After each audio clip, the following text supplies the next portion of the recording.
Hello students. तो आज हम पढ़ेंगे बच्चों जो हमारा त्योहार जो हम पाठ पढ़ रहे थे उसका भाग 2। इससे पहले के भाग में हमने देखा था कि किस तरह से वरुण तमिलनाडु जाता है अपने मामा के बेटा जो था आर्यन उसके साथ वो घूमता है और फिर उससे जो पोंगल वहाँ पे त्योहार है उसके बारे में जानता है। तो हमने देखा था कि पोंगल है वो 4 दिन का त्योहार होता है, 4 दिन इस त्योहार को मनाया जाता है। तो पहले दिन क्या होता है, पोंगल के पहले दिन लोग नाचते हैं, गाते हैं और इंद्र जो देवता हैं उनकी पूजा करते हैं। ठीक है, आज हम उससे आगे पढ़ेंगे कि पोंगल के दूसरे दिन क्या होता है, किस तरह से ये त्योहार मनाया जाता है। तो दूसरे दिन पोंगल होता है। इस दिन सूर्य भगवान की पूजा होती है। इस दिन पोंगल नामक एक विशेष प्रकार की खीर बनाई जाती है। जैसे मैंने आप लोगों को बताया था कि पोंगल क्या है, एक तरह की खीर है ना। जो पहला अनाज, जो पहली फसल कटती है खेतों से, उससे जो मिठाई बनाई जाती है, जो व्यंजन बनाया जाता है, उसे पोंगल कहते हैं, जिसका भोग देवताओं को चढ़ाया जाता है। तो दूसरे दिन क्या होता है कि सूर्य देव की पूजा होती है और उस दिन जो लोग वहाँ के जो लोग होते हैं वो लोग क्या करते हैं, खीर बनाते हैं। ठीक है, वो खीर किस चीज़ से बनी होती है, तो यह खीर मिट्टी के बर्तन में नए धान से तैयार चावल, मूंग दाल और गुड़ में बनाई जाती है।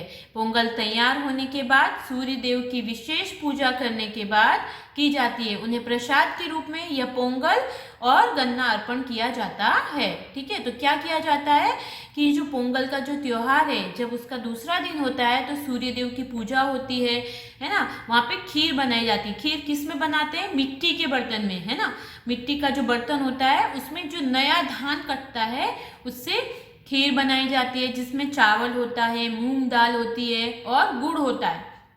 इन तीनों चीजों को मिलाकर है वो खीर बनाई जाती है। और ये जो खीर का जो प्रसाद है, जिसे पोंगल कहते हैं, उसे सूर्य देवता को अर्पण किया जाता है। इस दिन बनने वाली खीर को खूब उबाला जाता है। जब खीर में उबाल आता है तो घर के सभी सदस्य बहुत खुश होते हैं। वरुण ने पूछा, ऐसा क्यों आर्यन? आर्यन बोला, क्योंकि खीर में उफान का संबंध घर की सुख समृद्धि से होता है।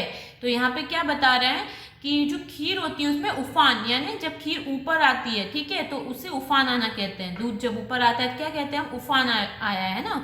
तो जब खीर को बहुत ज्यादा पकाते हैं, उसमें उफान आता है, तो उसे शुभ माना जाता है। ऐसा माना जाता है कि उस जितना उफान आता है उतना घर में सुख समृद्धि आती है। ऐसा आर्यन ने वरुण को बताया।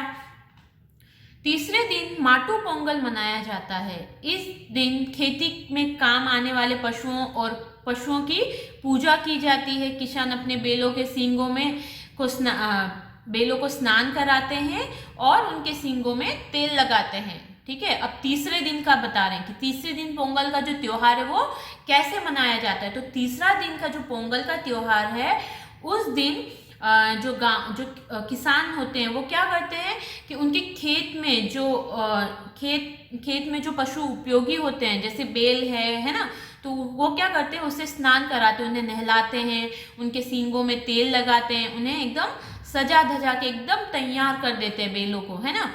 तो ये सब चीजें तीसरे दिन जो पोंगल का त्योहार मनाया जाता है उसमें की जाती है। और अपने बैलों की वो पूजा करते हैं, क्योंकि उन्हीं की मदद से वो अनाज उत्पन्न कर पाते हैं।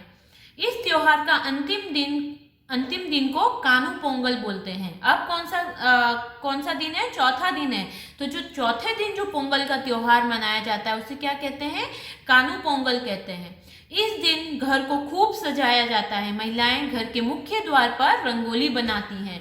इस दिन क्या होता है, चौथे दिन कि घर को बहुत सजाते हैं, है ना। और जो घर की जो महिलाएं, जो औरतें होती हैं, है ना, वो क्या करती हैं, घर के मुख्य द्वार पे जो पहला जो घर का गेट होता है, द्वार होता है, दरवाजा होता है, उसमें उसके सामने रंगोली बनाती हैं।